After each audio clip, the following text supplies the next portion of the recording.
Hey, this is Andy from Business Without Bullshit, and I had a lovely conversation with Kate Ancketill. What do you do, Kate? I am a business futurist. She looks at what business is, what the future looks like for business, particularly in retail. With a deep focus in retail, brands and hospitality. She said many fascinating things. I have to say, your thoughts on AI, actually, you see it as a force for good. I do. I think that it's the equivalent of us entering into the Industrial Revolution. I think it's our steam. There's no going back to the horse. We all have to get on board. There's going to be good and ill, but the genie's out of the bottle and we just have to get on with it. So it starts a bit scary, but then it gets really positive. Check it out. Hello and welcome to Business Without Bullshit. I am Andy Ori, flying solo today. And today we are joined by Kate Ancketill. Kate is founder and CEO of GDR Creative Intelligence, retail trend and strategy consultancy who fuse big project context with carefully curated case studies from leading industry experts to illustrate how new technologies and consumer behaviors will impact physical and digital commerce. With over 20 years experience consulting for billion-dollar blue chips, Kate provides road-tested insights on the technological and human innovations that will change the shape of business. Clients have included lots of big brands: Microsoft, Coca-Cola, Hilton, Tesco's, Macy's. Kate, welcome to the podcast. Thanks, Andy. Very nice to be here. Yeah, it's quite a complex sentence. So let's just try and break it down a little bit. So you look at retail trends and strategy consultants. No, we are retail trends. Yeah, sorry, retail trends and strategy consultants for big brands using case studies to try and help them look at the future. Yes, we are business futurists for commerce generally, but our core and heart is for retail, brand and experience. So our job in life is to have a look at the global picture, the big picture of the macro forces that nobody individually can do anything about. You know, what's happening to the climate, the planet, the economy, culture, how the consumer is changing their demands and expectations of brands and experiences. And then we look at the trends, which for us are the kind of human responses to those big macro forces that no one can individually shift themselves. And then we look at how those changing trends are manifesting across many different categories, many different industries. And then we work with usually large corporate clients, generally speaking, billion-dollar corporations, and help them to understand the near-term future, which for us is the 3 to 5 year future. And usually we're asked to do consultancy and advisory projects where we're looking at the future of. And that might be the future of a physical store. It might be the future of how do we acquire more customers in the upcoming demographic. Might be about social media or digital. And of course, recently it's all about AI. When you say no one can shift the trends, what do you mean no one can shift the trends? No one can shift the mega forces, which are the big things happening in the world that are simply, we are subject to. We are subject to climate change. We're subject to the economic scenario in each of the countries in which we work. We're subject to changes in geopolitics and the international situation, wars and so on. So that's the big kind of metaphors background that we look at whilst we are contextualizing the kind of more day-to-day manifestations of trends, which for us means, what's happening in Brazil or India or Spain or the southern states of the US in terms of how young people are hanging out and, experiencing leisure, which might be very different in this current generation than it was in previous generations. And that might be because of, some change in the economics of the situation or a response to cost of living crisis or whatever. So the trends for us are the reaction to the big meta forces. Where do you get this information from? How do you work out what the trends are? We've been doing it for 25 odd years, and it's a combination of desk research, having very good sources. So obviously we've had a long time to look up all the best publications that are publicly available on the internet, lots of newsletters, lots of insights from experts and practitioners around the world. We talk to a lot of people who are professionals in various different fields, everything from psychoanalysts to historians to packaging experts to sustainability experts, material scientists. And we look at a lot of the research output from universities, for example, and we put all that together with what we're seeing in the general press, in the business press. We have our own AI that we've been training for 3.5, 4 years, obviously before that was fashionable. And that has a very kind of deep vertical training into global monitoring of innovation in all consumer-facing formats. So we're not looking at the kind of back-end tech stack type stuff. We're looking at the consumer-facing front end of how customers and consumers are interacting with brands and retailers and providers of leisure. So every hotel, every cafe, every shop, every service delivery, even professional services, if it's about how you market to your consumer, how you understand how they're changing, how you start to orientate yourself and your service and your marketing and your messaging to the next generation, then we can help with all of that in terms of understanding the consumer in your particular industry. And I think very importantly, bringing across insights from outside of your competitive set. So if you, for example, are a law firm or an accountancy and you're delivering professional services, then you're probably not as advanced in how you market to your customer or your clients as you would be if you were a retailer, because retail is a much faster moving industry than professional services. And so it's had to adapt much more quickly in how it uses things like social media and how it markets to its customers. And so you can cross-fertilize and bring some really great ideas from one industry to the next. And what are you seeing at the moment that bothers you? Anything keeping you up at night if you're looking ahead? I was trying to think about this earlier, and I noted 8 things that are actually keeping me up at night at the moment. But it is my job to not worry about stuff, but it's my job to consider scenarios of risk as the backdrop to, obviously the more positive and actionable suggestions and direction that we might give to our clients. So we don't just go in and say, oh, it's all terrible, we're all going to die. That's not very helpful. But we do need to understand that we have some very serious problems, very, very serious problems. We live in interesting times and not in a good way. And, I worry about cost of living crisis. I worry about lack of a middle class. I worry about the end of abundance, problems globally in terms of de-globalisation, leading to less of specialisation, long-term increased prices as a result. I worry about supply chain issues. I worry about rare earth minerals and the lack thereof and the need for them, both for our computing and for our climate mitigation. I worry about the climate, generally speaking, and the coming to an end of that sort of abundant supply chain that we, those of us who are middle-aged, have come to expect. And I worry about our youth and their mental health and the impact of social media.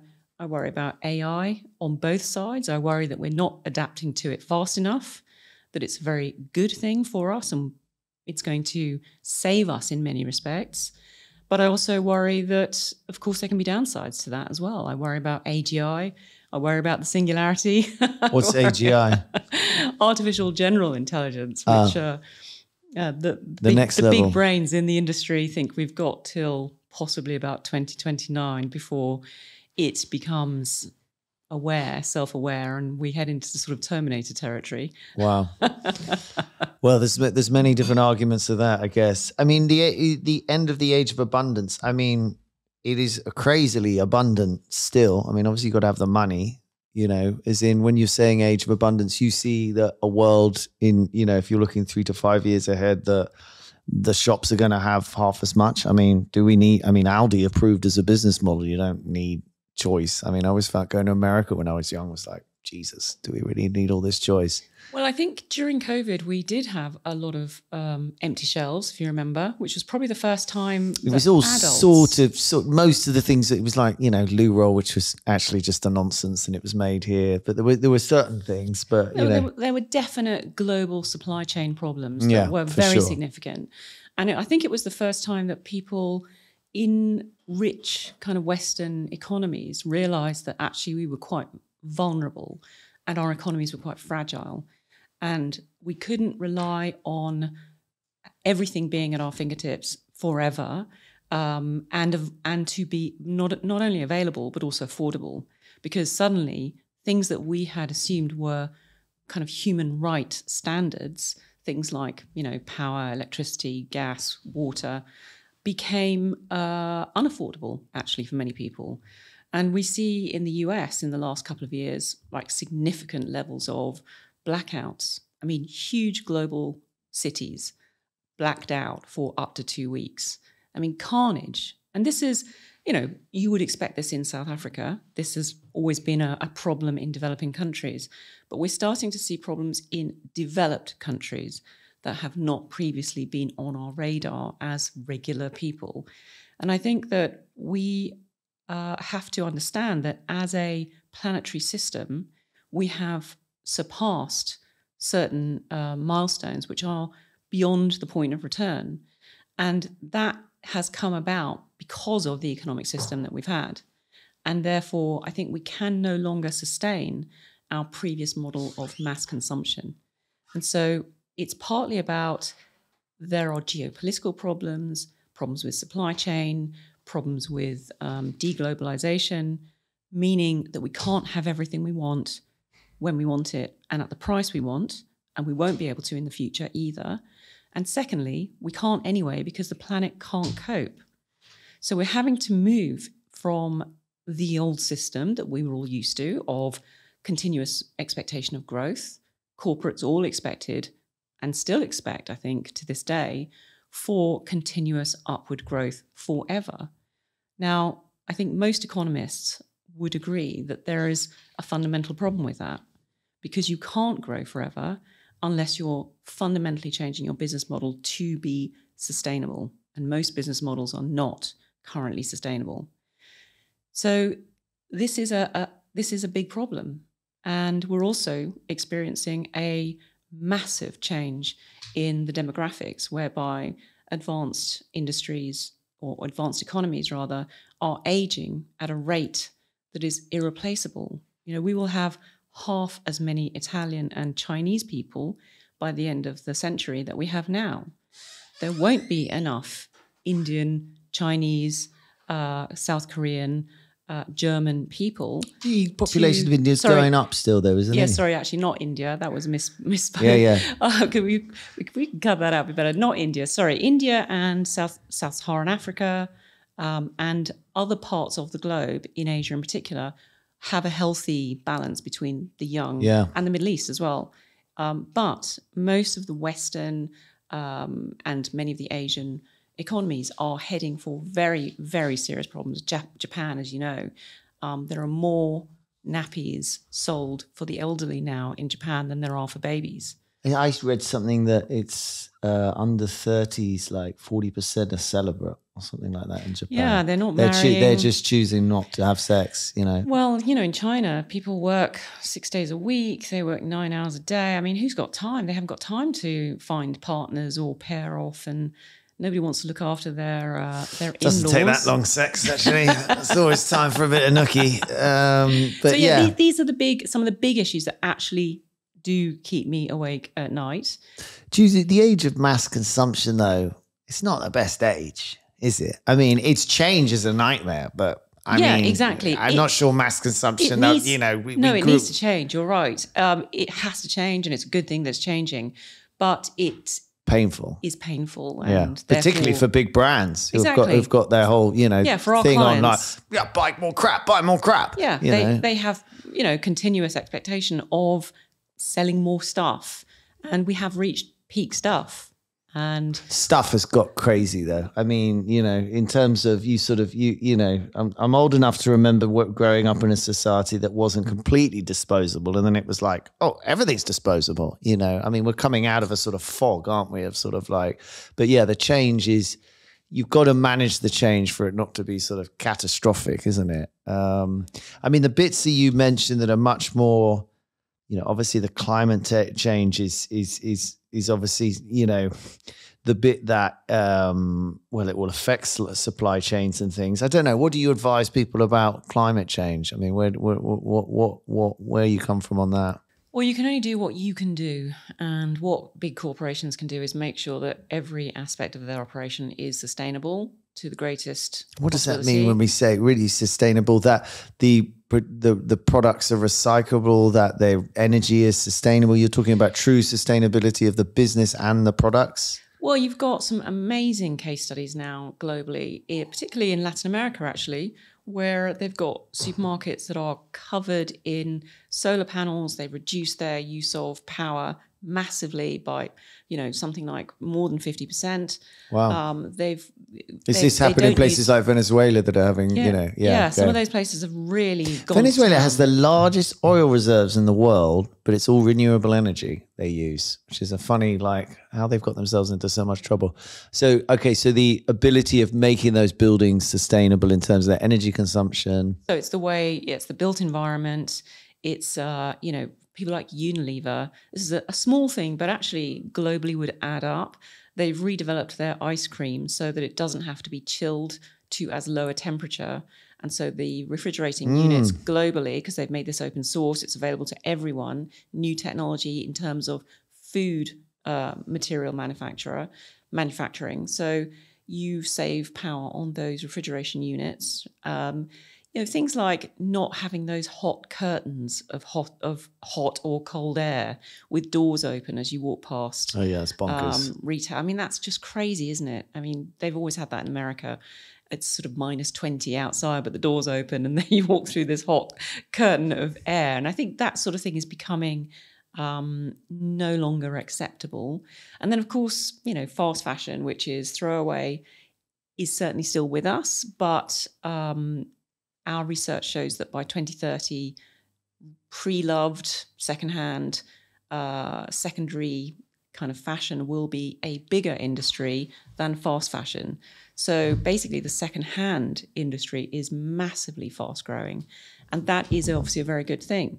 But that has challenges that need to be dealt with by the big brands and the luxury brands in particular, because, people do want secondhand luxury goods. Those brands don't want those products sold in, undesirable locations or in ways that they wouldn't like.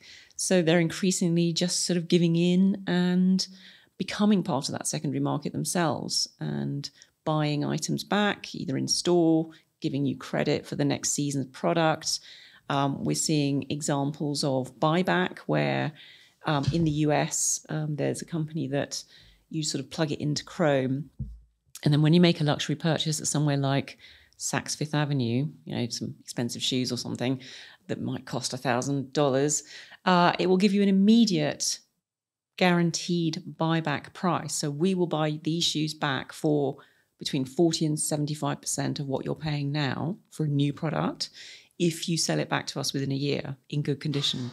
Because the luxury brands are trying to uphold their brand value and don't want you sticking things on eBay, which they think diminishes their value. So it's better for them to buy it back from you, even though it's not really worth it for them. Well, they're recognizing that people are going to do this anyway. They're going to pass things on Vinted. People have this constant desire for new, which I totally understand, of course. But you're much more likely to make a full price new purchase if you know that you're kind of creating an asset that you can then monetize later. and they're partnering with a third party that does it well, does it in a brand appropriate way, sells it for a reasonable price on the secondary market, and the retailer themselves, like Saks Fifth Avenue, doesn't have to deal with that complex industry of how do you get the product in, how do you check that it's authentic, how do you look at the value and price it and then put it out on the marketplace. All of that is done by that specialist third party. If it's the end of consumerism, which I think they'll definitely look back in the history books and think was a bit bonkers, what do you know what this new age might look like? I mean, has it even got a name? What is the next stage? This sort of sustainable age of sort of like, Well, people do use the word circular economy much more. There's an interesting, there's an interesting idea about the donut economy that is by an economist called Rayworth. And she's a UK economist who's talked about the idea of every economy must exist within a sort of donut foundation whereby nobody falls into the middle of being, without the basics, but the economy does not expand beyond the outer rim of the donut, which is the planetary capability to cope. And to do that, and that's being adopted apparently by Amsterdam as a kind of city that wants to be sustainable. And I think that's a very interesting way to look at things. And I think businesses do need to think about, should we be a donut business? What can we do which is, something that the customer desires and will pay for, something which is appropriate to our brand and our heritage and that we have a right to own, but which ultimately does not damage the world, the land, the ability for that land to regenerate itself. And we are seeing, specifically in smaller kind of independent brands, more typically, some which are claiming to actually leave the world in a better position than it was when they found it. So there's a company called Sheep in New Zealand that is carbon positive, so they claim, because they're a completely renewable product. Sheep do grow new wool all the time, and their products they last forever. You can repair them. They help you repair them. It's one of the strongest brands I've seen in terms of telling a really incredibly authentic story that is beautifully done and very kind of tuned in to the sort of Gen Z demographic. And, it's just absolutely a leader in, how brands are going to start to have to talk to consumers. They need to be absolute eco-activists themselves. It's no longer about offsetting, which means doing bad things and then paying someone else to fix it later. It's now more about insetting, meaning at every stage of what you do, you assess its impact and you reduce its impact and you try to make it so that actually you sequester more carbon than you put out, either yourself or with partners or with some kind of deal that you do, which may be offsetting. But it's complicated. But every brand has to really be on this, because if they're not, younger populations are not going to be attracted to them. A donut economy would be quite carnivorous in a way, isn't it? I mean, if we definitely have to move forward from growth, but growth is so rigged up in terms of how businesses invest and raise money. But let's say you get all the companies working together and they're not growing anymore, then it's sort of, it's a bit like to earn money, you've got to claw it out of the hands of someone else. It's a sort of, for a business to start, it's basically got to destroy another business. Well, it's Japan, isn't it? Japan has. Is that really how it functions, kind of thing? Is it? Yeah, Japan is a no growth economy, and it has been for a long time. And Japan exists, doesn't it? It gets along okay. It has a reasonable standard of living. It has a strong. It's one of my favorite places. It is my beautiful culture. People perhaps don't expect to become much richer than their parents were. in Japan because of that no growth expectation of their economy. And that is a downside. And that is something that we are actually also now starting to experience, I think, in this country, because this is the first generation that is actually poorer than their parents were and are becoming. I find that stuff a bit like, it's like comparing intelligence. It's like, define wealth, I mean, they might be technically poorer, but you've got free information. Your parents would have died. They would have paid all of their life savings to have an encyclopedia like we have. Do you know what I mean? Yeah, that's true. But they didn't get to buy houses in their late 20s or early 30s. Or they don't get to these days, and so. But you can travel. You can travel now, and you can live so freely, and all you need is a mobile phone. I mean, I just find it they're hard comparisons because there is that constant narrative that things are so much tougher now. But really, when you objectively look at it, things have been getting easier and easier. So yes, we might not have as much money for our home, but the fact that everyone seems to be able to afford a mobile phone, a computer more powerful than NASA's entire system in 1980, in their pocket, and they can get. So they're very hard comparisons. But I like the point you're generally making, which is there's nothing wrong with stagnation, as in that's where we're going. I mean, I find the details interesting. Like, okay, these brands keep producing products that they say, hey, this is really recyclable and stuff, but it's like, well, how? My local place doesn't know it. And one of the things that disappeared from, and it disappeared in my lifetime, it was still there in the 80s, is you always had so many shops fixing stuff, the TV repairman, this repairman, well, they are coming back. Well, good, because that's what you kind of need. You need your local shop to pop in. You definitely do. I mean, France has been much better than us, actually, on this front. The government there has sponsored cobblers and shoe menders and tailors and pays the general, member of the public, I think up to about €25 to have their shoes and clothes fixed and repaired. Wow. And it was part of their kind of COVID recovery scheme. And one of the other European countries, I forget which, but they were making, I think it was one of the Nordics, making up to €200 equivalent available as a grant for people to fix their electronics and TVs and laptops and so on, because the government wanted to encourage people to make things last for longer. And of course, we've seen anti-obsolescence legislation and the right to fix things now coming into law, certainly across the EU. So the tide is turning on that. It'll take ages though, because, mechanics don't know how to fix, because of what's happened. It's like cars are all computers that can only be fixed by HQ, but they are, but e-cars have less to fix. True. So in theory, they should go wrong less. We're seeing, I mean, it is on the outer edge, but I mean, that's our job to look at the outer edge of where this may go, to become mass in the next few years. We are seeing more kind of kitchen gadgets and so on, which are designed to be modular and you can fix them yourselves, and things which are designed for the kids to actually make, like headphones that come in parts and the kids put them together and you can swap things in and out and they will live forever because of the parts being available. And I think that is something, and we see with Apple, don't we? They've got to have standard charging cables now, and that was quite annoying for many years that you had to have a different charging cable for every single different Can you imagine Apple device that you had? When the civilization ends and they find all the charging cables. That was annoying.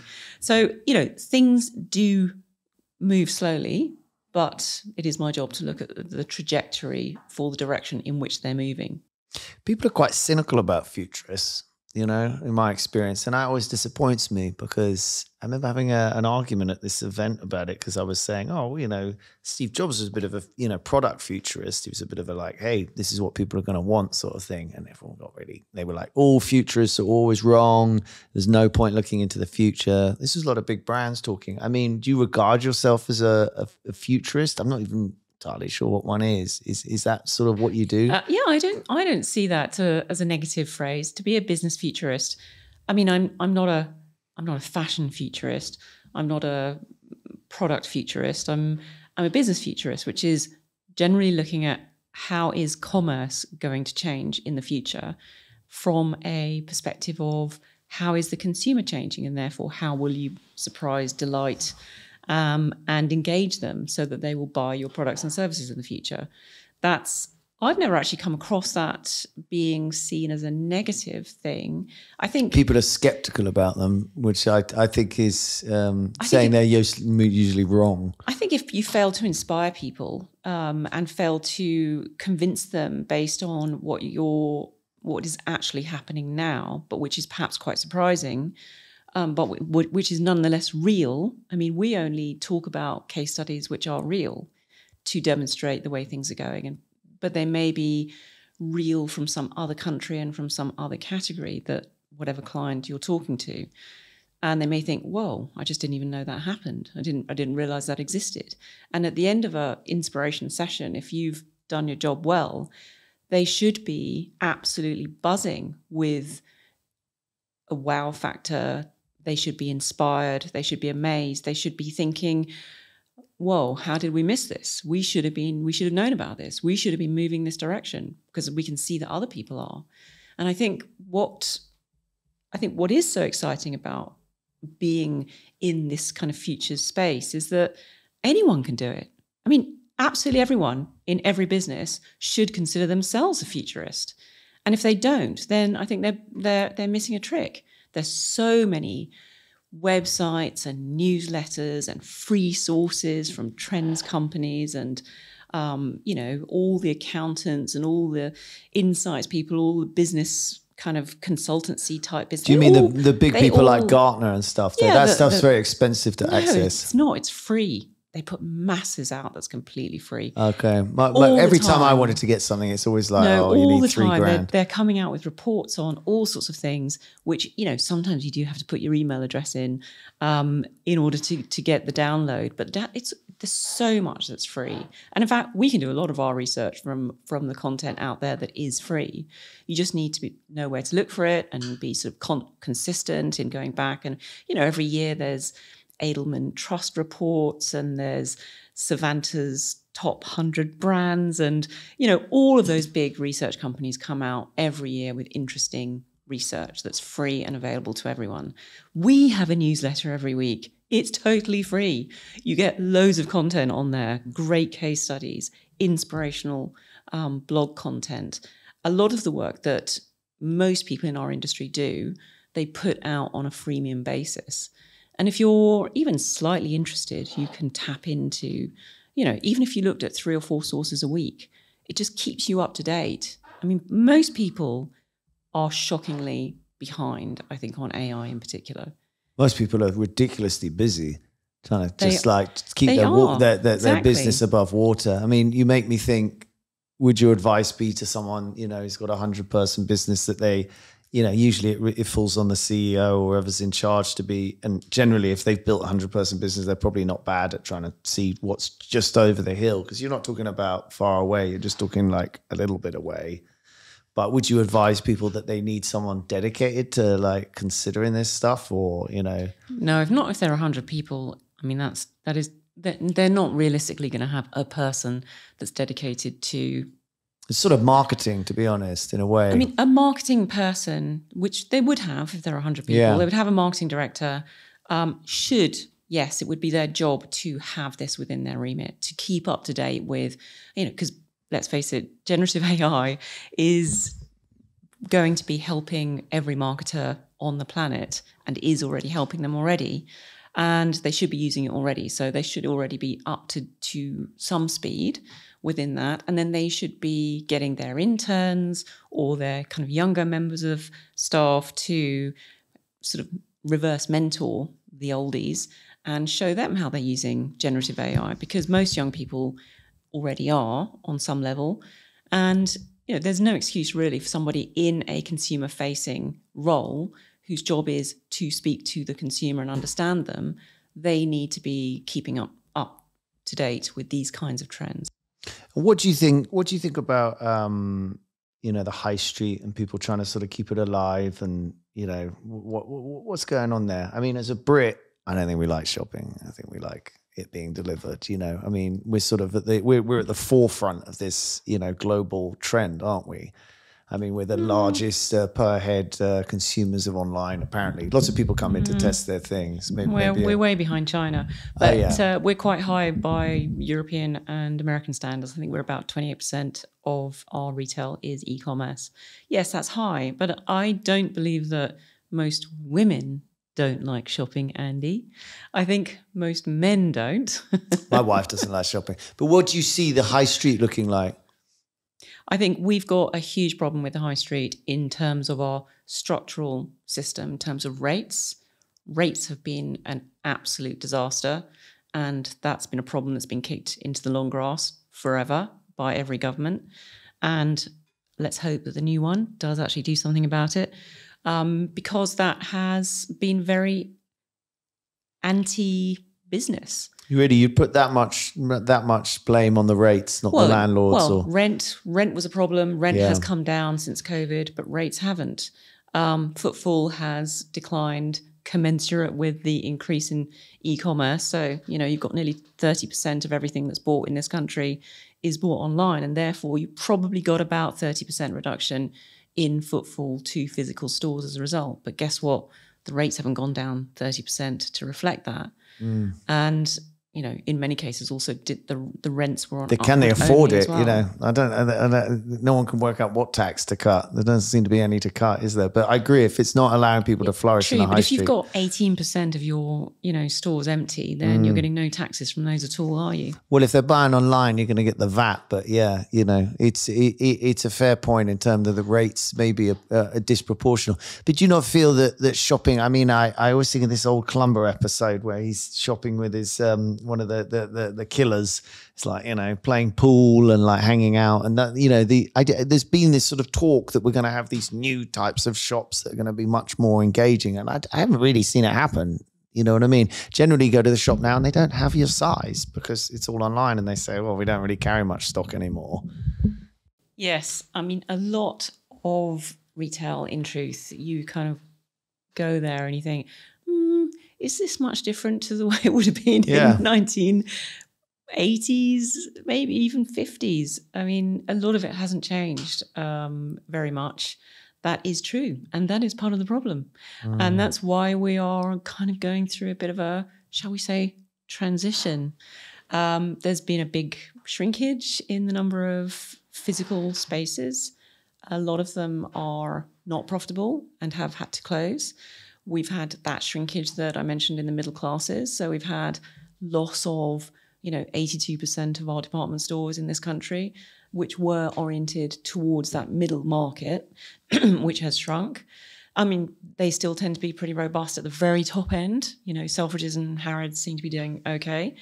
But your sort of dollar stores and your budget stores, your Aldis and your Lidls, do well, but we've got that kind of dearth in the middle, which has decimated, in many cases, our high streets.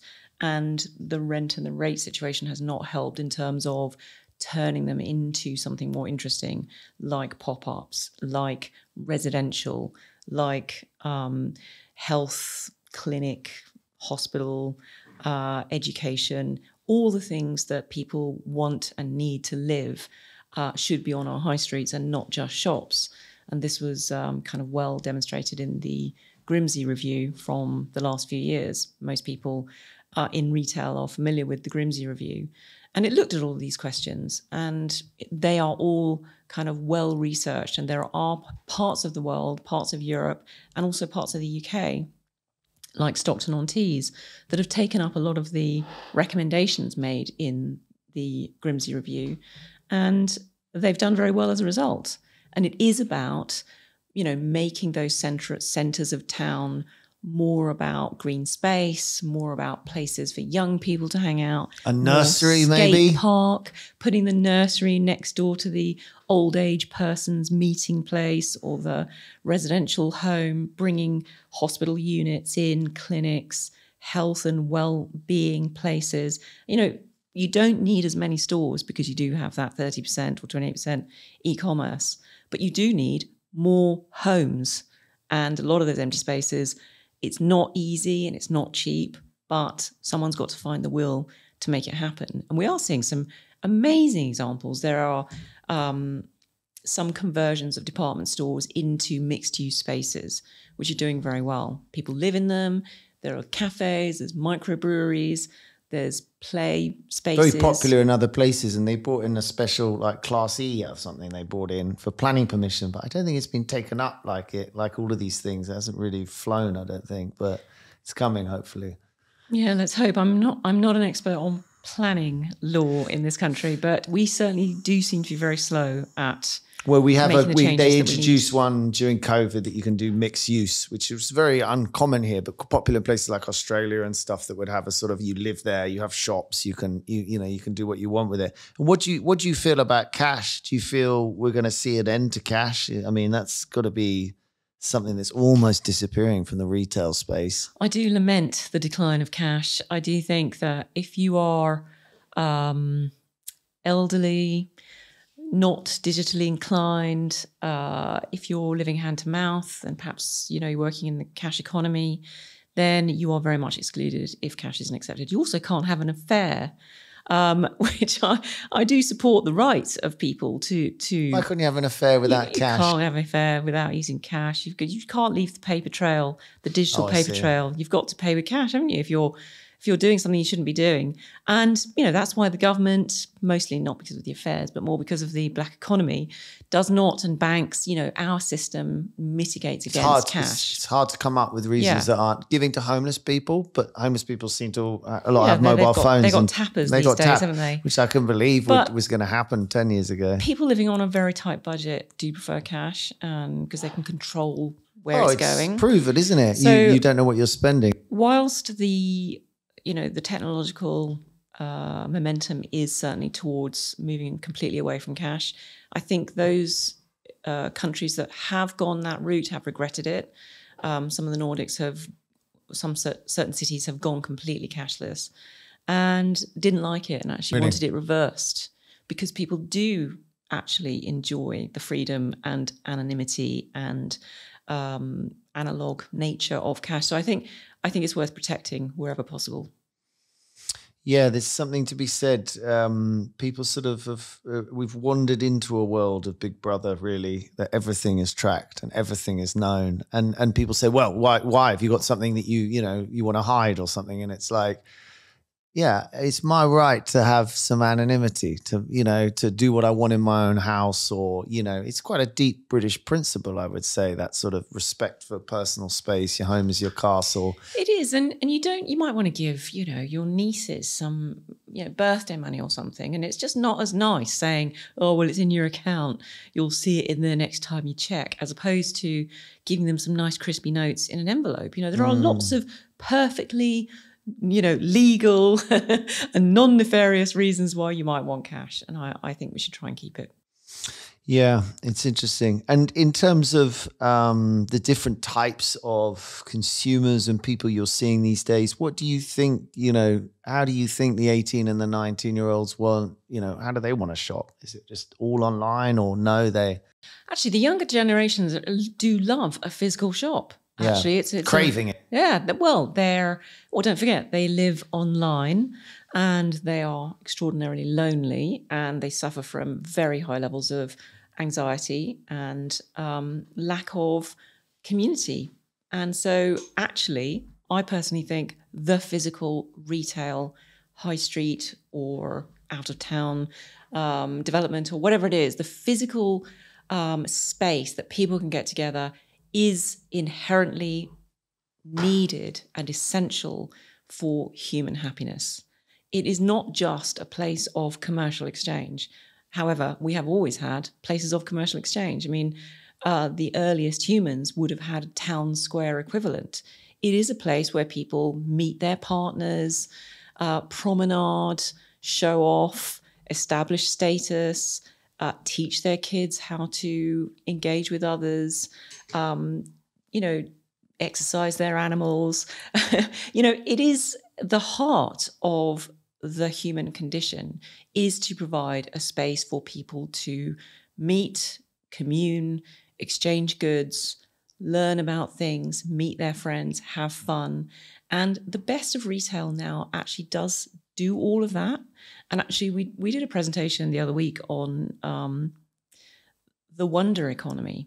And this is the kind of ultimate expression of how the best of retail might turn out in the future. We're seeing it now already, typically, admittedly, at the more luxurious end of the market, often in pop-up scenarios where it's a sort of art installation, in an airport or something where you've got a massive human robotic head that's 10 feet high, but it looks at you as you walk past and it blinks and, it reacts to your physical expressions. And that's something that's been done, for example, by Gentle Monster, which is a spectacles brand.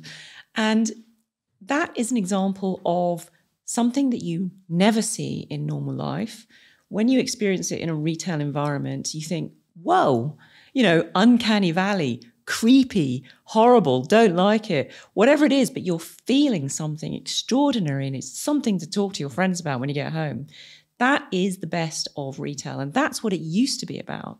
I mean, Selfridges was the first place you might go to ever see an aircraft that had crossed the Atlantic. It would be the first place you went to see a television being demonstrated, decades before TVs were actually available to the public. So retail used to be places of amazement and wonder and awe and surprise and community. And then we lost that, I think, for a while because we had that massive kind of cookie cutter, same everywhere kind of debasement of the high street. Plus, you could find out crazy stuff online, couldn't you? Department stores were exciting. I mean, department stores suffered, I think, more than anyone else. Like you say, Harrods would have an elephant. They sold elephants because they had an elephant in it, back in the day. Exactly. And then we got the internet, and that was the department store of the modern era. So you didn't need them anymore. Niche. Department store was the place you went to when you were like, I need all these like unusual things, isn't it? I need something, It's where you've got different departments. Yeah. And, you do need a haberdashery department quite often. The haberdashers. There's one haberdasher left, I think, in London. There's a definite lack of haberdashers. But there's a very nice one in Bath Market, actually, which is very handy. But, of course, those are very low margin items. It's not really in anyone's interest anymore to sell haberdashery. So that is an obvious thing to go online. And certain things you just have to accept. Those are low engagement, low margin items. They are best left to online delivery. So the high street and what's left, it's going to be smaller, but it's going to be more experiential. It's going to be better. It's going to be more wow factor, more efficient, more seamless. It's going to use AI to make sure that every single person that comes in there is treated as a unique individual with customized service and possibly customized product. And that's the way it's going. It's better. It's going to be better for everyone. Who's doing it best in the UK right now? Where do we need to go check out who's? Well, Selfridges is always doing a lot of things right. And generally speaking, they've survived better than many others. They have all the classics of, dozens of restaurants, cinema, comedy, pop-ups. They have comedy there now. Well, they have had, I don't know whether they took it down during COVID, but yeah, they had comedy there, live performances. You'd go there and you see big artistic installations with, all sorts of unusual elements that were at vast scale. Because often, if you experience awe and wonder at something, it has a physiological response in the body. It improves your immunity, lowers your blood pressure. It's often associated with things which are, connecting you to a collective experience and often also associated with vastness. And so, in a department store, a large space, a large retail flagship, doesn't have to be a department store, you can sometimes do things with big architecture, big music, big sound, big movement, animatronics, robotics, things which are gorgeous and fun and extraordinary and moving. And people do have these experiences in retail. I mean, I was in a shop earlier today. It was very hot out. And downstairs, I can't remember the name, it's a Chinese brand that does outerwear. And downstairs they have a fridge basically that you walk into, and it's got its own snow. It's there all the time. You can walk in and try out their clothes, and it's freezing. There's snow and there's ice. You have to have a big thick coat on. I mean, that's interesting retail. You try the product in the freezer. That's properly experiential. And actually, a lot of people are increasingly paying to get into these places, which are very experiential.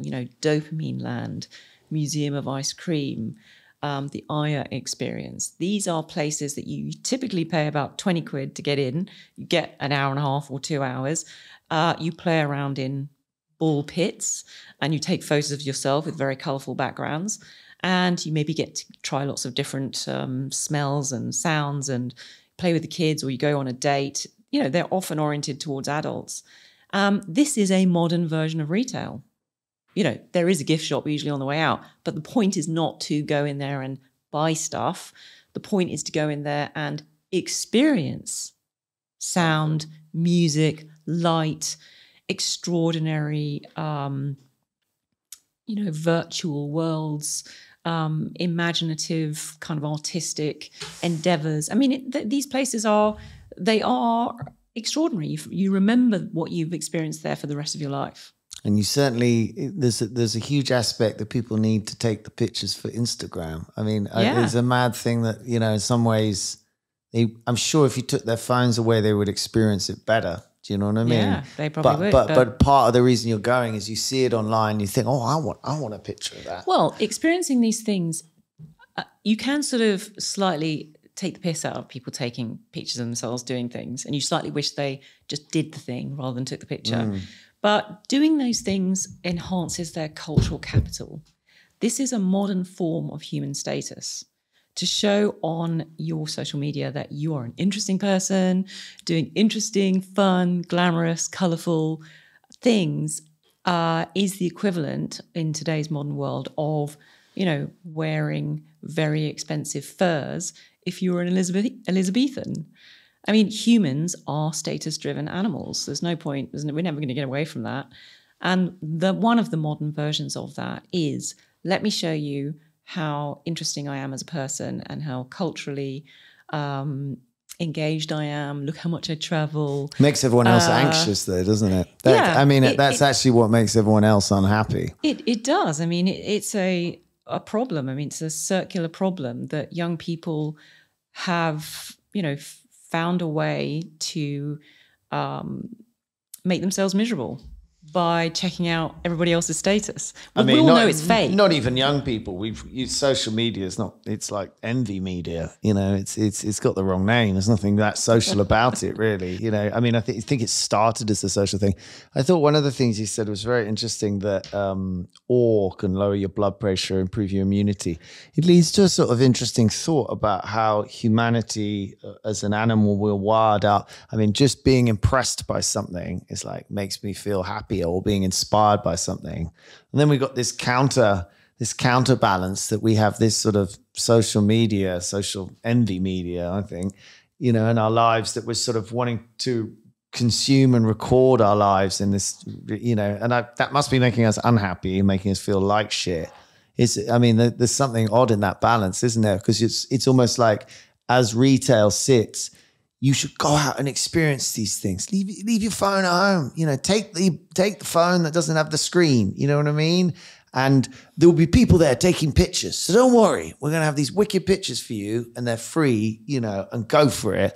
Because otherwise, I don't know whether we're really going to get, we're not going to get the lower blood pressure and improve immunity, because we're going to be, we've taken, it is really a bonkers thing, the way we share and compare now.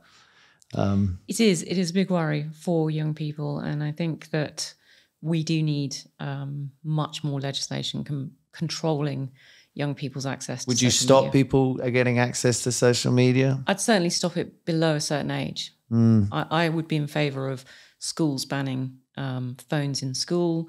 And I think that we should be much better at enforcing lower age limits on social media. Yeah.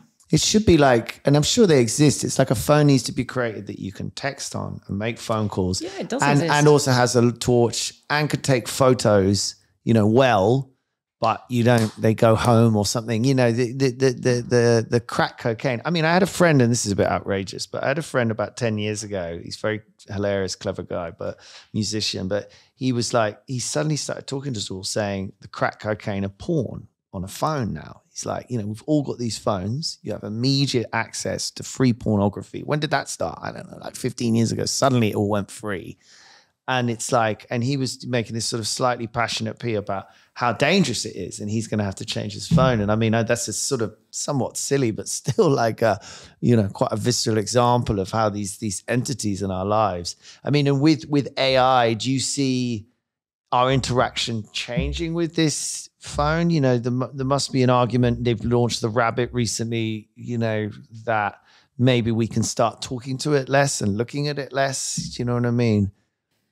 I do think that we've just achieved, well, I say we, not we, I mean humanity. I mean OpenAI and Apple and Google, Gemini and so on. Those tech titans have recently come out with essentially the original human operating system, which is natural language. So we are now at where we were at in Star Trek. You can just talk to the computer in the normal, natural way and ask it anything, and it will search the internet for you and come back with either a true or a made-up answer, but it'll sound pretty convincing. And I think that that's literally just coming out now. For many people, I mean, some people been using it for months or years, but I think en masse, the idea that, as you will have with Google's Project Astra, you will just, use your phone's camera, scout around the room and say, what's that called? How do I fix this? Look out the window, tell me where I am. What's that building? Who's that person? Yeah. How should this work? What is wrong with this line of code? It will see everything you see. But I saw that demo. That's crazy. It's a coder, and it's the world's cleverest person, and it starts to interpret the world for you. What does this mean? What's the history behind this? Who created it? What do I need to know about it? What should I say in this meeting? It's slightly terrifying for retailers, but I guess they have to start becoming part of that. I remember a time when you were thrown out by the security guard if you took a picture in a store. Yeah. It wasn't that long ago. Yeah, that was quite recently, I would almost say. Well, probably 10, 15 years ago. And then, of course, they realized that horse had bolted, and everybody would have their phone with them at all times, and it was a human right. And people would take pictures of themselves everywhere, including of your product. And, they were concerned that their products or their proprietary visual merchandising or whatever was going to be photographed to be ripped off. And in fact, that is what people were often doing. But, there's nothing they can do about that, because IP, as you would know, being in the industry that you're in, is very difficult to protect in the age of AI. And that is one of the big problems that keeps me up at night. Why did you get into this? I fell into it completely by accident, and just sort of luck and happenstance, and I slightly made it up as a job. I was taken on when I was a youngster as an assistant, and I was dogs bodying for a couple of years. In what sort of company? It was a 2-person company, me being one of them, and and it was a matchmaker between London's creative agencies, design agencies, so below the line, not ad agencies, and clients who would use those agencies in every discipline, from corporate identity to store design to branding and packaging. And so my job when I was a youngster was to get to know those creative agencies, learn about their capabilities and credentials, and then put them on the correct shortlist for the correct client. So, a big telecoms company might be revamping its design roster, and my job would be to assess the ones that they already had and perhaps replace some with new agencies that fitted their needs better.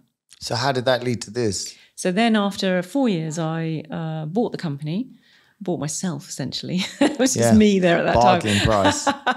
got the lease, and a not entirely sound business model in truth, but converted it at that point from what it had been, matchmaking, into what it started to become, which was trend forecasting with that kind of increasing specialization. Oh, it naturally retail. sort of gone that because it was sitting in that interchange. You could see both sides. So I still knew all those designers, and I said, "Oh, can you still send me your fabulous work? But I'll put it into reports, and I'll sell the reports to the clients." And the clients bought the reports rather than the agencies, sort of paying to be on your roster. So it was an undesirable business model when I arrived. But yeah, here we are, 27 years later, and who's we now? Your business. So we are a small boutique, independent company in London. In London, yes, and we are research people.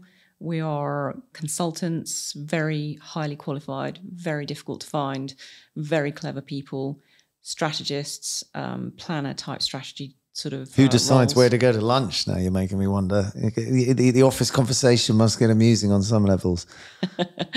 Yeah, we do know all the good places, obviously, because we need to cover them. And we have editorial people and writers. We don't write with AI, by the way, before you ask.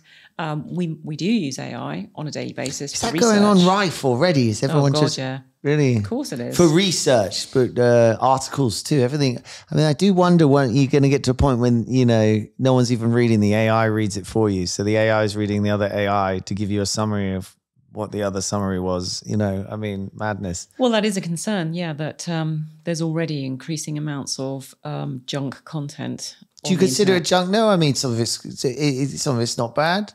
Oh, no, some of it's very good, but its veracity maybe. Oh, okay. Yeah, for sure. Nobody knows until you have to work it out yourself. And yeah, I mean, not everybody sort of admits that they've partially written whatever they're putting out with AI, although, I'm sure most people are checking it and seeing if it can be improved by AI.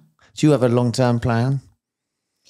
Well, I'd certainly like the entity to continue long-term after me, because I'm not a spring chicken. I've been doing this for 27 years, and I had about 17 jobs fabulous. Before this as well. I was counting up the number of jobs, but I did start working when I was 12. So I part-time. I went to school. It's illegal, isn't it? Yeah. It was illegal at the time, but I was a giant 12-year-old. I was exactly the same height at 12 that I am now. Oh, really? You serious? Yes, I was. That's insane. You went into puberty really early. I was national level tall. And so at 12, people assumed I was 16. And so I was working. Wow. God, I had the opposite experience. 16, everyone thought I was 12. So what was the question? Yeah, if you've got a long time, I mean, you're looking a little bit ahead all the time, but what's your long-term plan? Yeah, either for the entity to carry on without me, very good team. They do most of the doing. To be honest, they do the day-to-day consultancy work, which is the hard stuff, which is the people telling you what their real problems are and then you having to actually solve the problems for them, which is very specific to each particular client. What a brand comes with a problem and you have to sort of try and give them a solution. Yeah, what would a problem be like? This product's not selling or something. We need to conceive of the 10-year future retail store and within our category. And fun problem though. What is a store for in 10 years' time? What does it need to provide? How should it communicate? Do we even need a store? Should it just be online? Should it be mobile? Should it be pop-up? Should it be on a bike? Should it be a robot that comes to you that's or giant monkey's head or something? Did you say? It's whatever. There are all these questions to be answered, and the answers would be very different according to one brand to another. But you certainly nobody knows what's going to happen in 10 years. You barely can tell what's going to happen in 5 these days. But you can certainly inspire them in a certain direction and help them get to a point where they have a brief that they could give to a creative agency to actually start designing and building, because it would be a couple of years out anyway before they got to that stage. So yeah, I mean, if you don't do that, then what's the alternative? You're just creating something based on what you've done in the past. We're in a revolution. Retail is old retail has failed. We're in a revolutionary situation. You absolutely do have to do something different for the future. Any particular mistakes you've made that have taught you anything? Well, I certainly learned that opening an office in New York is expensive business, a lot more complicated and a lot more expensive than I realised, and that was a big fail for us. I mean, works brilliantly, I'm sure, for other people. We were very small. When did you try and do it? It was probably about 7 years ago. And you thought, big brands are in London, big brands are in New York, let's get more business in New York. I had spent 4 months a year for 15 years in the US, acquiring most of our clients, and actually at least half of our turnover was US clients. And I was there for 4 months of every year, meeting them and delivering the services that we did for them. And that was pre-webinar, don't forget. So you had to go and see them on a regular basis, getting on that plane and schlepping and, sleep deprivation and horrendous carbon footprint and all that stuff that now seems crazy. And I just thought, rather than me being on a plane 4 months a year, and I had a very bad injury at the time, so I was barely able to actually schlep around the world on my own, carrying all the gear. I just thought, I'm going to send someone over there and then I won't have to schlep all the time anymore. And so it was for a personal reason that I did it, because half of the clients were over there and I just couldn't travel anymore. What went wrong? What was the most difficult thing? What would you say to someone looking to expand to New York or wherever? I'd say you have to realize that it's like 51 countries. Each country each state is like a different country with a different tax system and a different legal system. And the complexity for us as Brits, where we think, there's Scotland, Northern Ireland, Wales, and England, and they all have pretty much the same laws. We are so simple. America is mind-bogglingly complex. And for any company that's less than a very significant size, I would suggest, with some very serious legal power behind them, I would say, think very carefully before you do that. You've got to be very strong to take on America. The salaries are huge, as you say, the complexity. Employing people there was 3 times the cost of the same quality of person that we would hire in London. And then that's just the salary. Then it's another enormous cost for their medical insurance. And not just theirs, but their families as well. I mean, it was staggering. And the quality of the people that we could have hired over there was lower than our even mediocre standard that we expected in London. Wow. But it was 3 times the cost. So it was untenable from that point of view. It's interesting, the talent comment's really interesting. Yeah, I mean, they say go early or go late for America. Go so early you build your whole business around America, or go with your guns, everything. You're going to need so much money to take it on. I'm not saying there aren't brilliant people in America. There are, but they're on, staggering squillions of pounds equivalent that we as a small business could not possibly. I mean, I would be paid I would be paid so much money if I was an American. I mean, they have quality of life and lifestyle that's beyond our wildest dreams. It's pretty nice. Yeah. I mean, they do live well if you've got money. I mean, they are living on credit. It's all going to come tumbling down at some point. I think we all are now, just about. I mean, we've started doing American tax returns. They're called American tax returns. The company we bought recently, David and his team. But I mean, that's fascinating me as a tax person here. Tax here has got 1 million pages. It's incredibly complex. I'm a chartered tax advisor, chartered accountant. I could file a personal tax return. I mean, if it had quirky shit in it, I'd have to go and think about it and look some stuff up.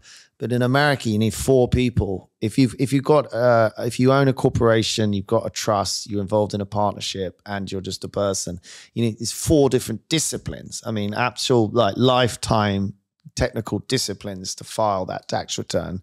You need double those because you always have to have 2 people. The complexity of and people in America say they accept very high professional service fees. They have no idea what's going on. It's endlessly complicated. I mean, it's really mad, the federal and the local system. But it allows things to develop, you know. I mean, how they legalize marijuana is the fact that you can get a state that just starts doing it, basically. And you get this, we get a county, don't you? It starts with a county says, we're going to do X. You know, we can do, and they have this power at a county level to say, well, we're going to legalize marijuana. It's okay here. Yeah, that's why we always had 50% of our clients were American, because they're very open to new ideas. They are open to new ideas. And do the Brits struggle with it here? Yeah, we always found it. I mean, the British retail industry has always been fairly impecunious, shall we say. What's that mean? Compared to impecunious the American. Means slow? No money. They got no money. They got no money. Is that what impecunious means? Yeah. That's a very polite way of saying to someone, you're very impecunious. Broke ass motherfucker. No, there is money. There is money. I'm just kidding. But there's not as much money. My God! In the corporate retail industry. Tighter margins. And also therefore less open to innovation, less budget for innovation, less of a margin to allocate to throwing some new stuff at the wall. We hate to be sold at, though. I mean, I was touching on this earlier. You know, I always think of Sephora, which originally came here and just fell flat because didn't they? Yeah, they come straight up to you at the door like, oh, what do you want? Can I help? And people are like, and they just ran out the shop. And then Space NK, the exact opposite, a museum where no one talked to you as there's some classical music. Brits don't like people talking to them. We don't like a hard sale. You just can't. It's like deeply offensive to us. It's insincere. And another example is that it's hard to big yourself up as a Brit. And like this, you know, what is modesty important? And it's like within our culture, I can't say whether I'm good or bad at something. That only someone else can tell me if I am. How do I know? You know, it's not for me to say that. I know, but an there's American, logic there. There's logic. An American would find that weak and unacceptable, and you would be fired. For not bigging yourself up. For not being you know, positive So enough. I've had to learn that, actually, and become a bit more sort of assertive. Immodest. By our standards. I mean, we self-deprecate, and that is my natural inclination. But I did remember I once self-deprecated to a point in front of a very senior person at an American fast-moving consumer goods company, and I was practically thrown out because I admitted I didn't know the answer to her question. Oh, it's a nightmare, that trap. That is unacceptable in America. You cannot ever admit, well, I don't know. I mean, I can You would have find then out. said, I'm not a perfect advisor. I don't know everything, you know. You have to big yourself up to the point where, for us, it feels inauthentic and rude.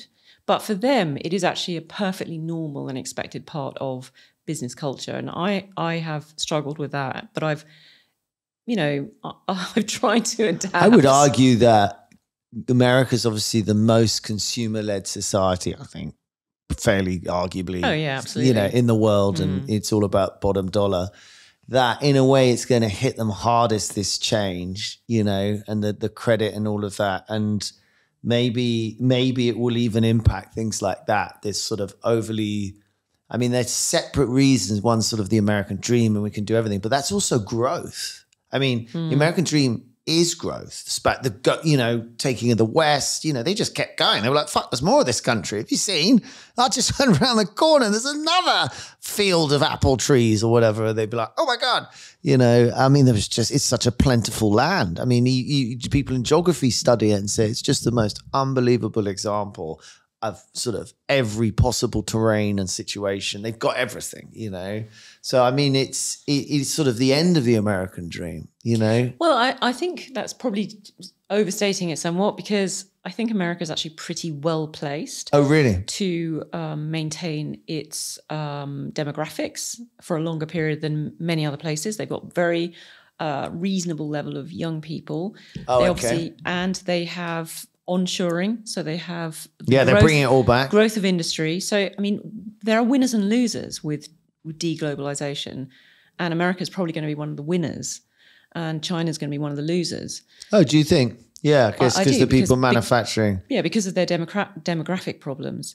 So I think America is actually pretty well placed to be pretty robust actually doing quite well. I mean, they certainly feel very optimistic when you're there. Oh my God. You know, their economy is doing pretty well. The dollar's very strong because everyone keeps running to it. Surprising how much they're complaining, thinking, oh, you should see what it's like in Europe. Yeah. You're doing very well, in fact. But this is part of the problem, that people feel less well off now. Whereas I think in the previous generations, often people felt as though they were getting better off because they could see themselves being better off than their parents. I mean, it depends how old you are, but I mean, hang on, 20, 30 years ago, a TV would have, it was a fancy one was like thousands of pounds. It was an enormous sum of money. Yes, but a house was 3 times your your the annual house has income. changed, but there still has the China effect that basically everything became really cheap. I mean, I couldn't cope with the fact I could buy a radio-controlled helicopter delivered to my door for £15 now. It's like, but it's all ending up in landfill, isn't it? Oh, it's terrible. It's terrible. But there has been a huge price drop. But not in the things that matter to people. It's like when you can get the radio-controlled helicopter, but if you actually want give someone a some bonus, good food, they've forgotten it in 10 minutes. You give them a pay rise, then that really matters. So if someone can buy a house before they're 30 or even 35, that makes them feel like they have a stake in your community, in your culture, and in your country. The mortgages are and if you though. can't have your own house, and if you don't feel that you'll be able to repay your loan as a student, your student loan, because you don't get a job which is a graduate type of job, then pretty quickly you start to get pitchforks on the street. You know, as we've heard from Gary Stevenson, when you have a large number of people who don't feel invested because they don't feel the country's working for them, that is a very bad situation. That's a situation I think we have been heading to. And I mean, that is one of the things I worry about. People do need to feel invested. And one of the symptoms, I think, that people don't feel invested because they are disadvantaged by our recent economic woes is the fact that it's now been effectively decriminalized to nick stuff from retail.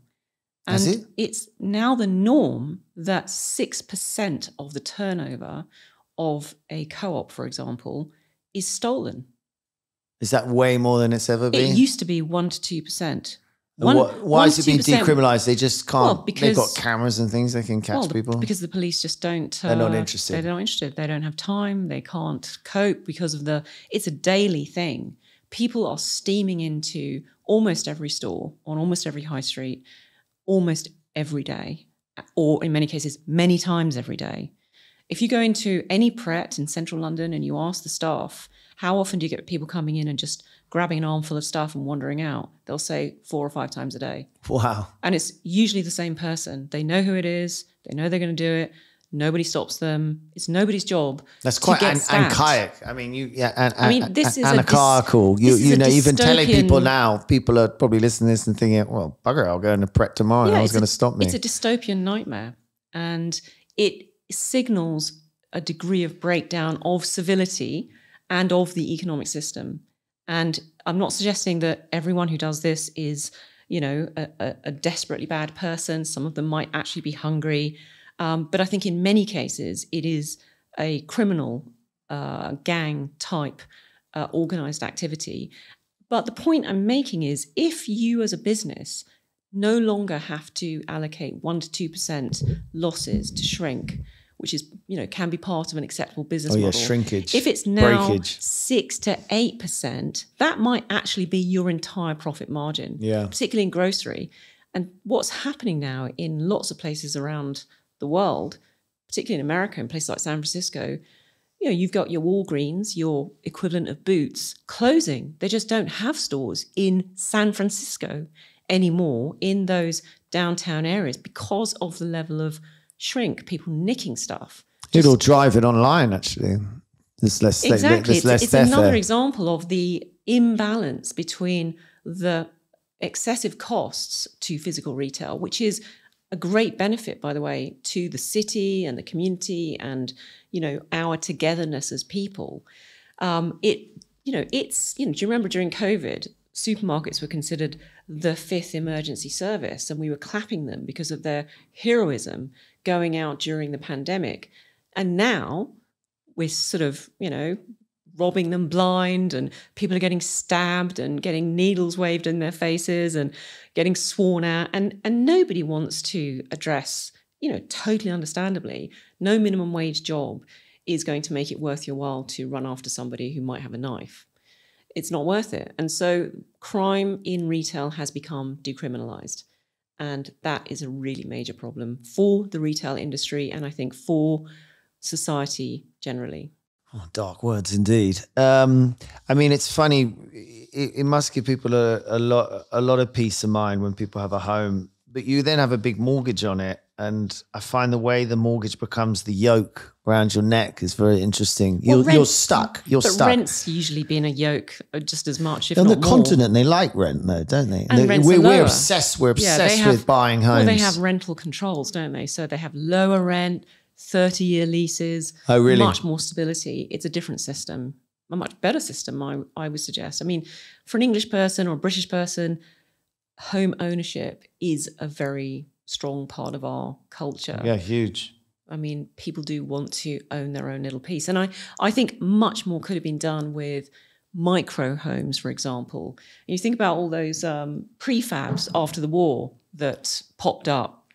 They were supposed to be there for, 10 years, and here they are sort of 70 years later, some of them still going strong. I mean, they were an amazing innovation. I mean, do we not have architects now? You mean the things that almost everybody went to at school at some point? There was some school building that was supposed to only last 5 years. But yeah, there were prefab homes, and they were actually lovely at the time. They were better than most people. They had indoor toilets and things. But we do have examples of that now. We've got fantastic, eco-friendly, low cost, under 100 grand, low-rise homes, which are oriented towards communities, or even mid-rise. It doesn't have to be low-rise. I wish they just built some homes here. We just don't seem to have the planning capabilities and the will politically to make this happen.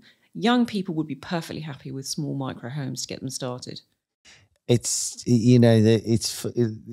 It's phenomenal how they've mismanaged housing in this country. And it's like every government, everyone for like decades and decades. Yeah. It's just completely, and you think, God, is it that difficult? But as you say, it's probably linked to the planning where, there's sort of some complicated questions. But I think it's frustrating when there's clear opportunities, like how retail's changing. It's like, okay, well, we got, 20% extra shop space here, I wonder why, I wonder whether they're really, China approach is maybe the better hand, although, they could change policy and say, right, we need everyone to have loads of kids, we've decided, It won't happen. Or, right, we've got this 20% space. Oh, really? They won't do that? Even when, you're in the Nordics and Scandinavia, where they make it unbelievably easy to have kids, you get a year's full pay, shared, parental leave, free nursery, childcare. They make it the easiest it is anywhere in the world. Of course, they're trying to encourage it. They're not just but being nice. But it still hasn't improved the. As people urbanize, they simply just have fewer kids all over the world. But for different reasons, different cultural reasons. But it all comes down in the end to fewer kids per person. Yeah, there's no developed country in the world, is it, that doesn't have a reducing sperm rate? And they don't actually fully understand it, because there are also environmental, or there's some other things. I mean, it's decision making, but there's strange things going on like IVF. So the more you do IVF, the more people give birth to kids. People who are giving birth are people who naturally probably wouldn't have given birth. And so maybe, they've got narrow hips or something, and therefore but there's this new property that they're passing on, the genes of people who are less successful at giving birth. There was always a percentage of the population. Evolution. But it's not, I don't know, I would call it devolution. I would call it, you're sort of, you're carrying on traits more readily, which are people who are less good at childbirth, you know, and I know that sounds like something offensive or something, but, you know, there are some people who are more fertile with better hips, with whatever the situation is, who are more able to give birth. And there are some who are less. So apparently there's a problem now. Yeah, I guess it's an adjustment, isn't it? So very rich countries tend to be very good at that. I just think that, you know, fundamentally, it's not that complicated. When we lived in rural environments, every child you had was a labourer. You know, they were they delivered wealth to you by working the land, and they could start doing that from the age of about 5 or 6. Not suggesting that's a good idea by modern standards. But as you move into the city, they become a cost centre. They cost you a fortune. They never earn you any money, bloody ever. Kids. So, you know, you have to continuously maintain a margin above subsistence just to keep your head above level in an urban environment. And if you start to get distracted by all the, you know, activities and entertainments and, you know, fripperies of the urban life, which we've all, you know, come to expect as our right, then it's very unlikely that in our current system, people are going to be able to continue to afford those and have kids. And so people have fewer kids. They just can't afford them. Yeah, no, I agree. That's it's as simple as that, mostly. Anything you think is bullshit in your industry? So I guess, well, that's sort of advisory or whatever you want it to be in retail. I don't really think of, you know, the sort of consultancy thing as being the most important. I think we're an adjunct to a much more important industry. So what I'm always thinking about is, you know, how is the economy working? How are people buying and selling? How efficient is that? I think, you know, I do think a lot of the difference between online and offline retail has been very unfair to the physical retail sort of providers. I think it's bullshit that there is not a reassessment, a massive reassessment of rates, as we've discussed. I think it's obviously very poor show that we haven't managed to repurpose much of the centre of our town centres with, you know, 14, 18% empty units in a country where we have a massive need for housing. I think we've got lots of problems with local management of businesses. I think we've got so many people who would love to have temporary pop-up physical spaces to, you know, engage their community, sell, show off, teach, educate. All of those things could be going on in our town centres and aren't, because of various red tape and landlords, bureaucracy, and landlords that we can't even identify. We don't even know where they are. Who just don't care. They're like, no, I'm just not interested. You know, we should have compulsory purchase for landlords that leave properties empty. You know, that can be kind of done, changed through the sort of the rate system. I mean, it's all incredibly complicated, but it's come together to be a very poor show altogether, I think, for many of the high streets in this country. I mean, does it come down to leadership? You seem to be distinctly lacking some good leadership. I don't know whether you're feeling I think it Keir does. may make a difference, or I think it's about local leadership. I mean, really the high streets is about kind of the local authorities, the local councils. I'm not sure that that the people that are attracted to stand for those kinds of jobs and offices are really the sort of people that have a good, savvy understanding of commerce. They're not the people we want doing it. Let's be honest. The sort of person, I mean, sorry if you're one of these people, the sort of person who's got enough time to go and get involved in all the council, like, you know, I want to run, I don't know. You know the type almost the moment you say it, don't you? And I'm sure it's badly paid and, you know, it's not very well, you know. I mean, I couldn't agree more that it can come down to that level. I mean, they've got to set the laws, right? They've got to, like you say, maybe look, we're going to have some you know, how can we, Ted Edwards, who I must pick up because he sadly passed, but who we had on the show and was, you know, instrumental with London and Partners, like trying to regenerate the high street and, you know, very much, you know, he made progress and stuff. But, you know, I understand off the record that yeah, he said, look, the trouble is we'd get Sony in and they'd have a look at this building and say, oh my God, we're going to build Sony City and we're going to do this, and we're going to do that. And the landlords were like, nah, or as you say, almost uncontactable. It's owned by some family trust in the middle of, wherever. I mean, the ownership. And that was so sad to hear, that it's hard to be, you've got so many layers to get through, even if you get through all the, the legal quagmire anyway. Okay, so we're going to do relax a little bit. Yeah, a little quick fire round, easy questions, just so we understand you a little bit better. Dee, cue the music. What was your first job? Yeah, my first job was when I was 12 and I took myself off. Being a giant 12-year-old, by the way. That was insane. 5'7", 12-year-old. Really? Very entrepreneurial. Wow. Took myself off to a local pharmacist and offered myself as a shop assistant. So that was my first job. I'm not saying I was all that good at it.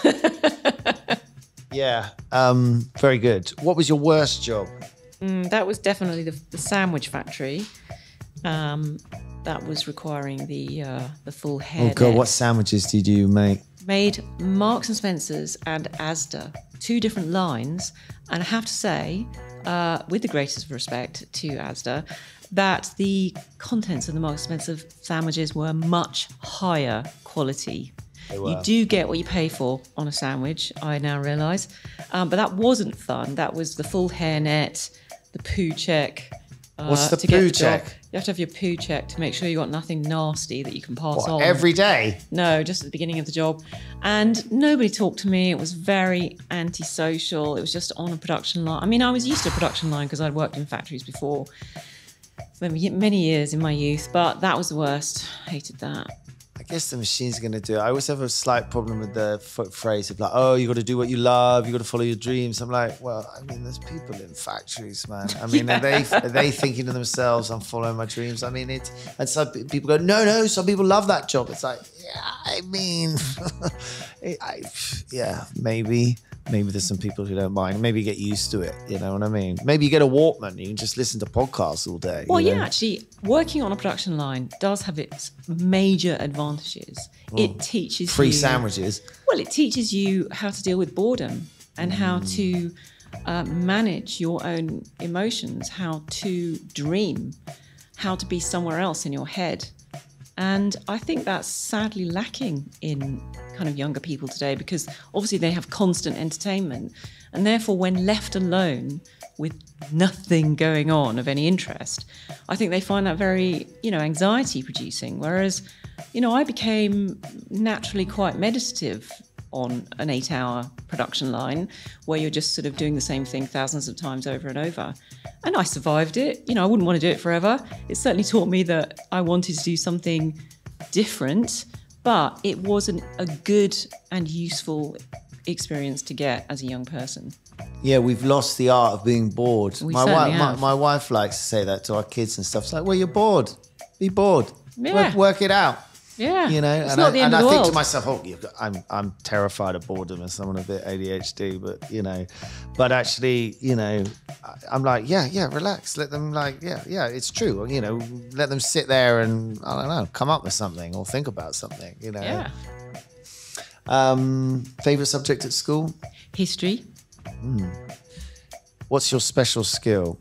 I do have actually a superpower that is very useful for a public speaker, because that's my bit of the business. I tend to do the conference speaking, where I get to sort of nick all the best ideas from the strategists and the researchers and put them together claim into credit. Yeah. No, I do credit them. It's always a team effort. In fact, they often write the content for me, and I'm just sort of, the front person.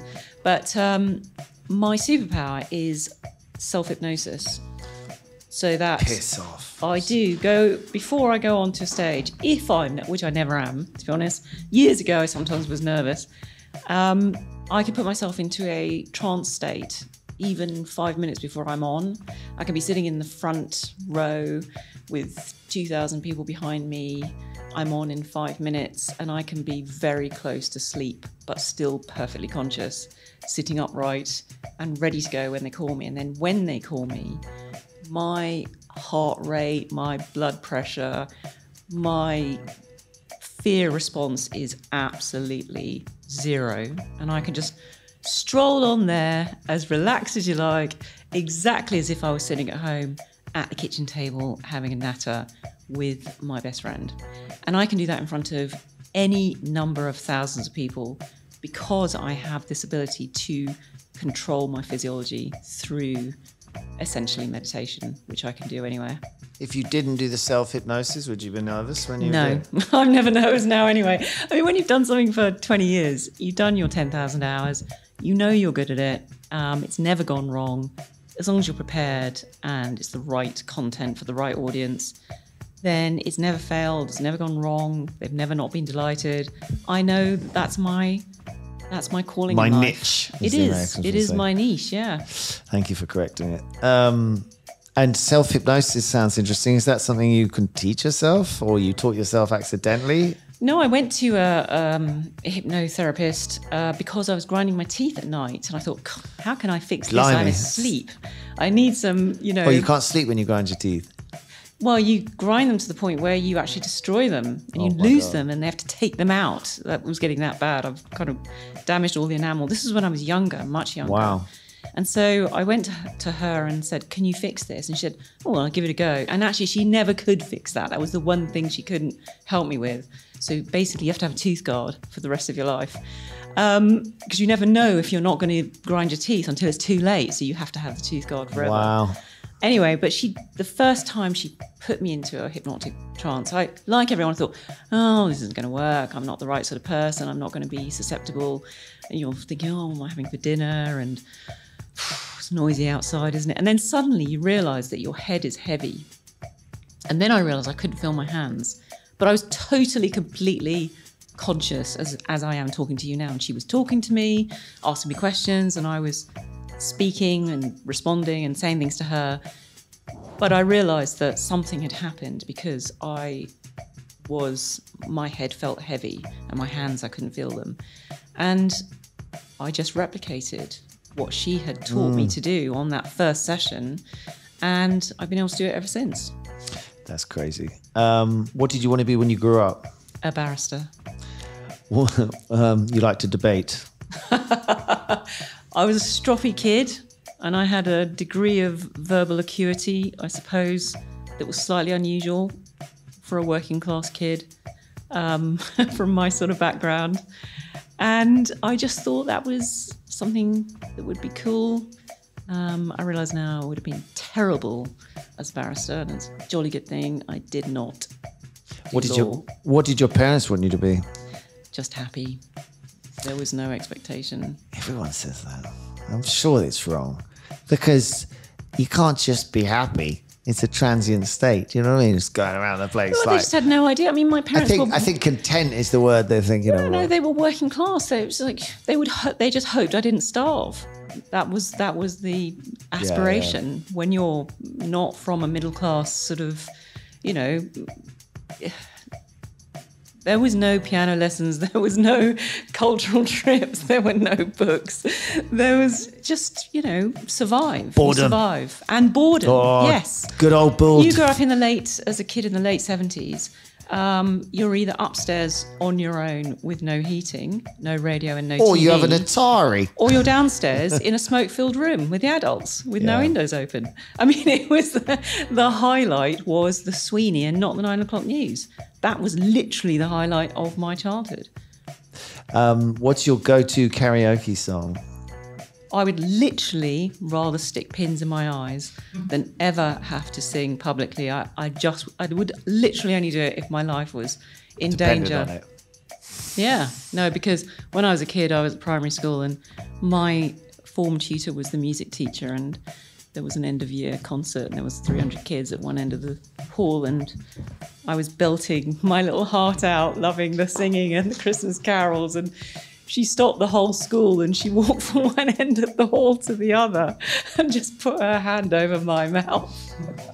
And I haven't sung from that day to this, so I literally don't know how to do it. Office dogs, business or bullshit? Business. Very good. Have you ever been fired? Loads of times. I did 17 jobs before I was 22. I'm sure I was fired from at least half of them. Wow. Okay, good. And what's your vice? Vintage clothes. Oh, I'm vintage. No, proper vintage. Like 20s, 30s, 40s. Oh, I'm wow. talking about quite posh stuff. Yeah. Yeah, that is a big vice. It's beautiful, those old clothes. They're made in just a completely different manner. Exactly. I mean, they're incredibly cheap compared to, the equivalent quality today. It's like buying Chanel. But I do have too big a collection now. I've got to start getting rid of some of it. Have you got any tips for founders or entrepreneurs? Oh, right. Yes. I think one of the hardest things is that when you're typically starting out, you quite often hire your friends. And I would counsel very strongly against that, having been there and made that very painful error. And I think it's very hard not to, because when you're early on, you can't afford to pay proper salaries. And so people are doing you a favor working with you. And often that kind of falls to friends. And then you only kind of get to where you get to in the end because you relied on lots of other people who could do things that you couldn't do. But almost always you grow out of those people. The business grows out of the early mates who were your colleagues, and you basically end up having to fire them. And that's incredibly painful. It's the most painful thing, I think, for any early stage business. And so my advice would be, if you possibly can, do not hire friends. Do not become best friends or close friends or real friends with the people you work with, because you do always have to maintain that distance between employer and employee. Yeah, it's well said. I think also the naivety of your 20s is it's like, if you're listening to this and you're like 21, you're like, yeah, but it's different. I mean, these are my friends. We're so tight. We'll never fall out. You can't sort of imagine a world where that would happen. And it's like, pretty much everyone falls out in a way in the end. Yeah, I mean, if enough time passes, especially, and you do enough complicated stuff to each other, everyone's going to piss you off eventually, Yeah. And letting go, that's the other thing I found really hard. When you're earlier years, you do everything, literally everything. All the stuff you're good at, all the stuff you're bad at. And it's really hard to let go and let other people do stuff, and the business to get to the point where you don't understand it anymore. There are parts of the business I have no idea how that works. And that's very scary initially. You just have to trust that other people will do their bit. Let it go. I can only think of the Frozen song now. Let it go. Da, da, da. Why do kids like that song? It's such a rubbish melody. As an adult, you're like, yes, I mean, whatever. But they absolutely love that melody. My daughter's just discovered it, irritatingly.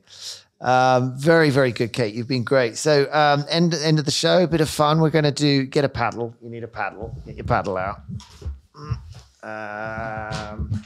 I'm going to name some things. You need to tell me whether you think they're business or bullshit. You can explain, or I might challenge you. All good? Yeah.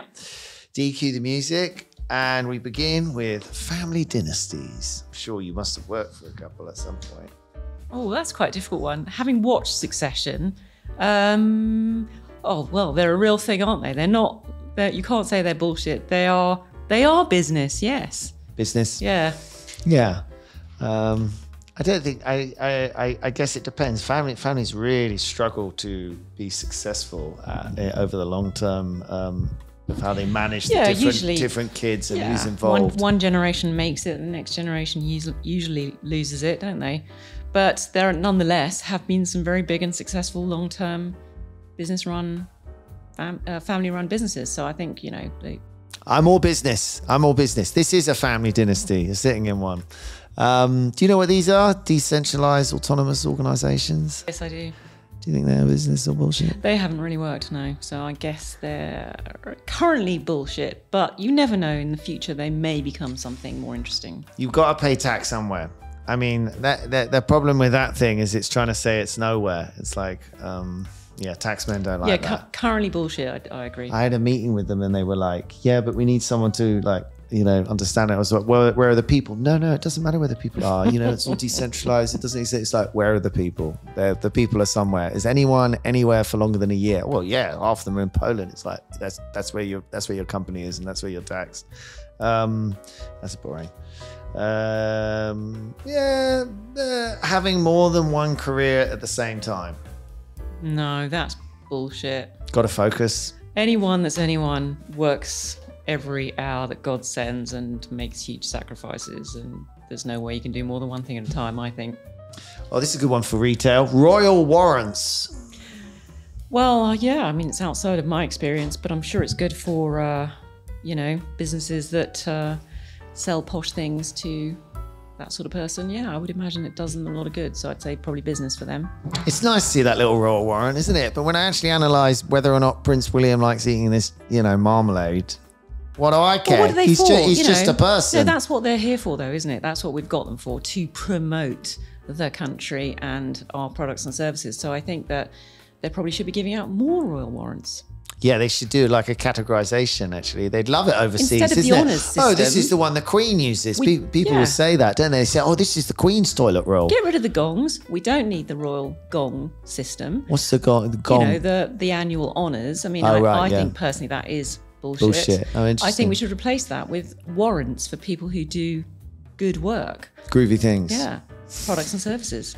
Enterprise zones. You aware of these? Much launched. I don't know if anyone's actually used them. I've never actually come across them in the real world, so I'd say it's probably bullshit. And if you're dealing with big retailers who aren't making use of enterprise zones, to help with their packaging, and because that's their idea, you sort of set up a business there and there's no tax and it's sort of inside outside the UK.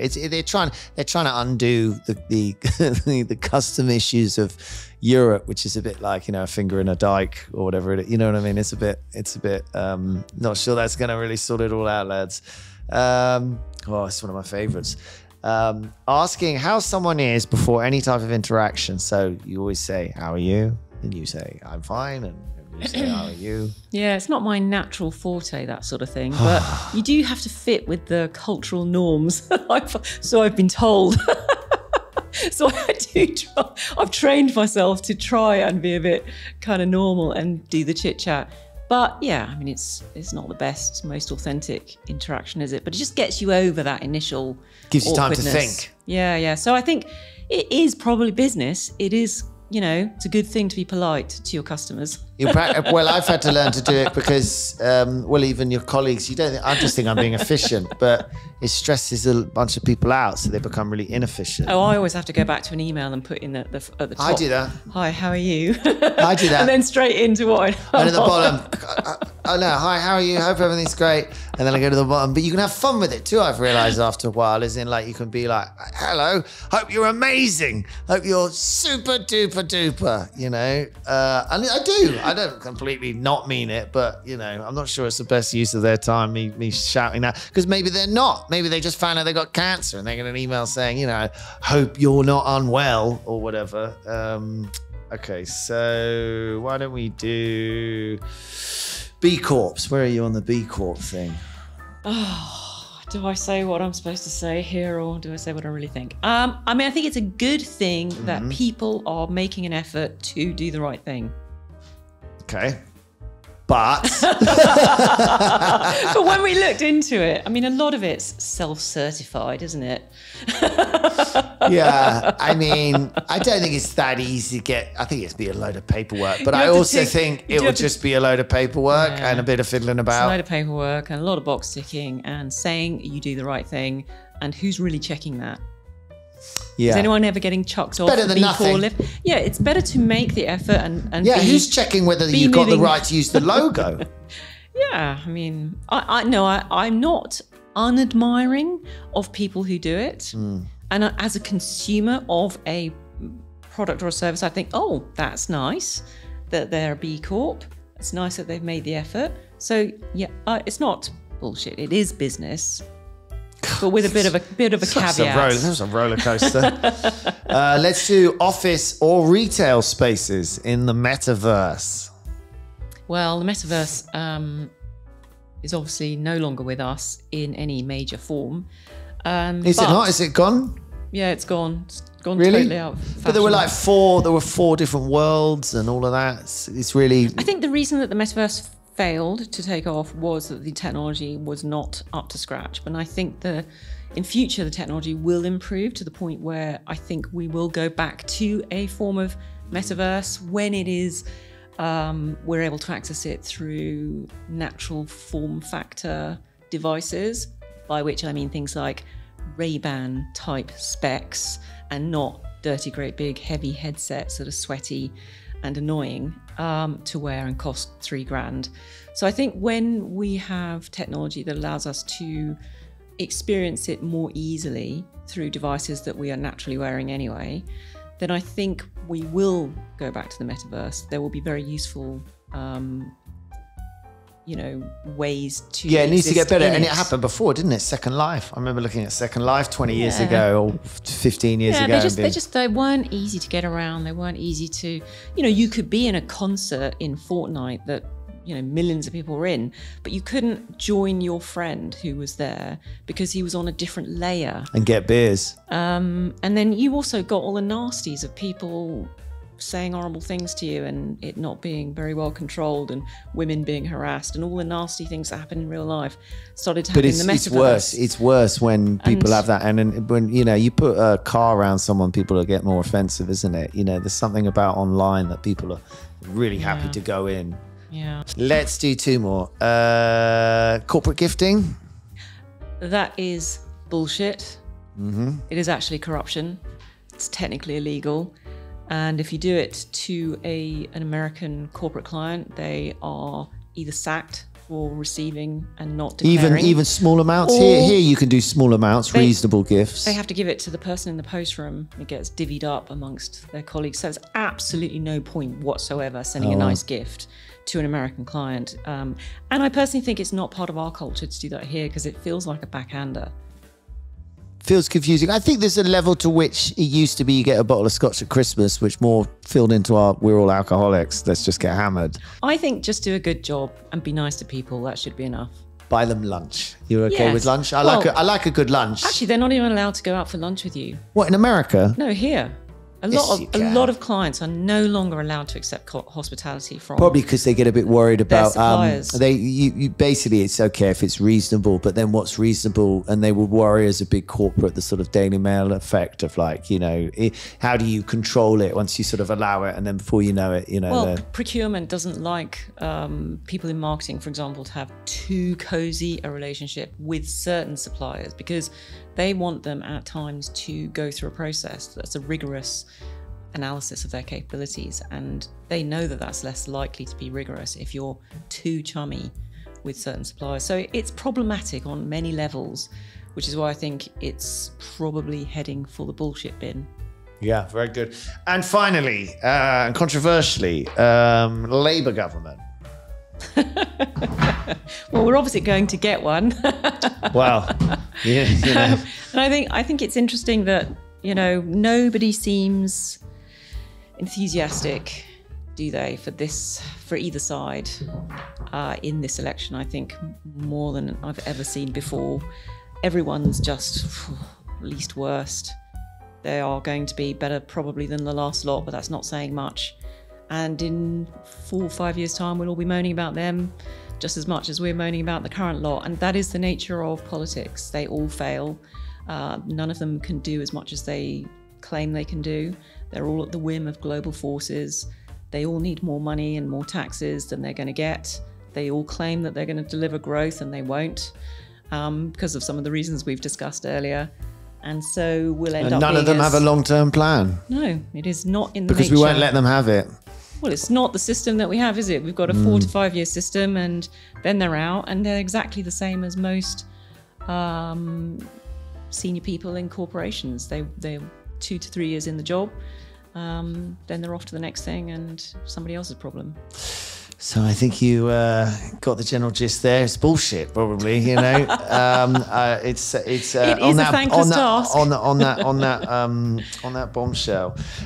So thank you very much. You did very well. You got 9,312 points. Excellent score. Very good. Is there anything you would like to tell the world? Anywhere people find you? Anything like that? It would be, I do think it's a very complex world out there. I think that we haven't talked much about the AI revolution and the fact that the world is literally about to turn on its head as a result of these empathic AI agents that I think people are going to start to adopt into their lives on a daily basis. And those AIs may well become the main interface between the consumer and retailers and brands.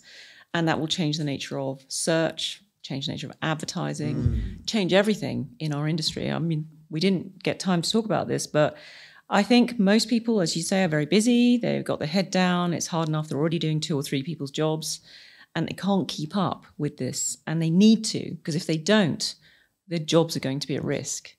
No one's going to lose their job to an AI. They will lose their job to another human being who has adopted AI ahead of them. And so this is the most important thing that I want to say to people right now. First, in my early career, I wanted to save the high street because I love retail. I love what it provides for the community. And I think women, not all of them, but quite a lot of them, for them, shopping is hunting and gathering. I think it's part of our animal DNA to get out there and see what's what and gather for our families. And, you know, that's still part of my mission. But I have a new mission now. And my new mission is to get people excited about generative AI and what it can do for their personal lives, for their own career, for their business, for our country, for productivity. It is the only thing that I think can reverse our malaise, which we've talked about from these big factors that keep me awake at night. And so I'm extremely tech positive and optimistic, but also realistic because there are some very big downsides as well. Now, people need to be informed. They need it to be fun and light and easy and accessible and uncomplicated. And you need to start reading about this. Everyone does. Every single person needs to know about generative AI and needs to start using it in their lives. And I want to help them do that. And I would suggest humbly that one way to do that is to start signing up to some free newsletters, one of which might even be ours, which is on our website, gdruk.com. Every week, free newsletter, lots in there about AI, practical, easy access, teaches people about what's happening in the world in ways that they will find fun, interesting, and easily adoptable. Very good. GDR.com. GDRUK.com. GDRUK.com. Check it out. And you mentioned empathetic AI. So that's the stuff where... Empathic AI. Empathic. Okay. And that's the stuff where it's saying, oh, you can just sort of ask it questions and it's seeing your environment, that sort of stuff you're talking about. Yes, that, but also that say, for example, Pi, which is a personal intelligence by Inflection AI, it's free. What's Pi? Pi is an online... Pi is a free personal intelligence, personal AI, personal assistant that is designed to be companionable and chatty and much, much better than Alexa. And in its current form, Alexa is going to be kind of AI-fied soon. They've got a freaking update, Alexa. They are Christ. Updating it this summer, apparently, but you're going to have to pay between $5 and $10 a month for it. Pi is currently free, and you get it from the App Store or the Google equivalent, and you just start chatting to it, and it becomes unbelievably empathic incredibly quickly. You can choose the voice, whether it's a northern lass or a sort of posh southern bloke, or whether it's an American or an English or a girl or a boy.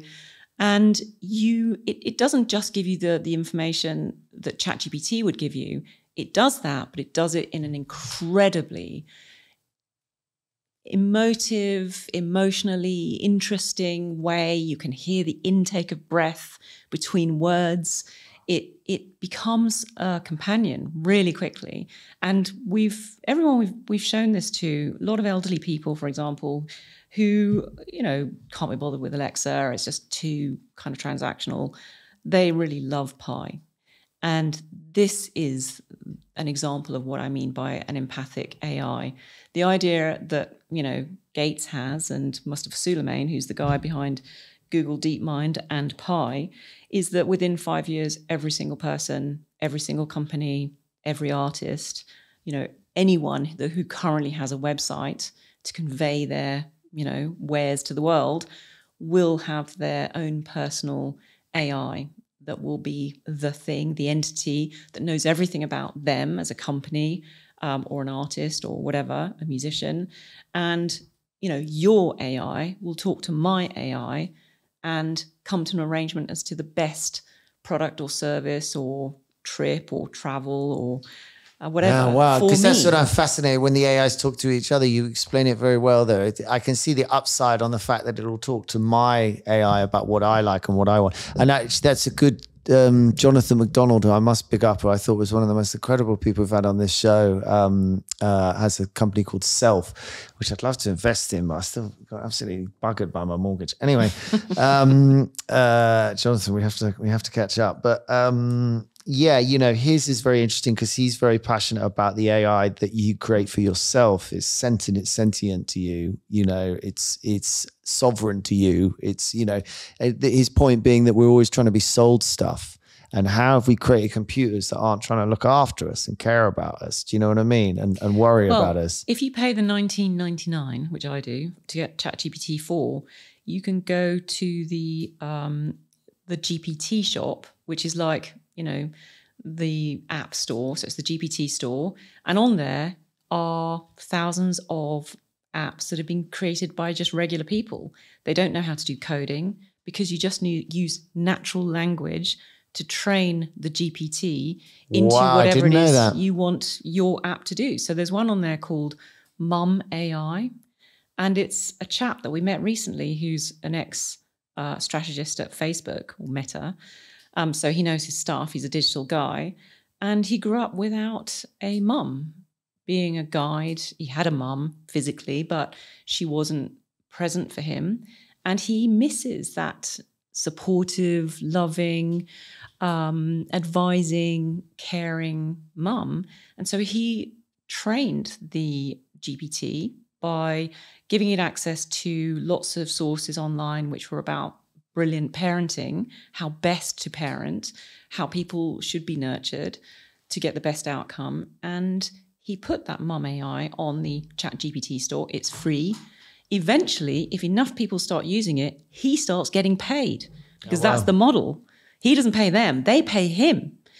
And so I started using this mum.ai, and it was unbelievable how emotionally resonant it became incredibly quickly because my mum passed a few years ago. I don't have a mum. I was lucky. I had a really lovely mum, and she was wise and clever and acerbic and funny, and this GPT is all of those things. And you could just ask it, and it could say how you're feeling, and it would just respond to you as your mum you would hope that she would. And it actually brought tears to my eyes because I'd forgotten what it was like to have someone say, oh, never mind, it'll be better next time. And, it's not always easy and you're doing a good job. That kind of thing. But it was really good. I mean, now it's good. I mean, what are these things going to be like in the future? And don't forget, already it's possible for you to upload a few pictures of your beloved departed mother or other family member, put in a bit of a recording of their voice, and his one doesn't, and he doesn't want to go there. He thinks this is an ethical and legal and other, for other reasons, not the way to go. But people are uploading their relatives and having them become AIs. And I don't think that that's probably a healthy thing for most people to do, as sort of grief tech it's called. But it does just make you realize how fragile we are as human beings in our emotional response to computers that are empathic.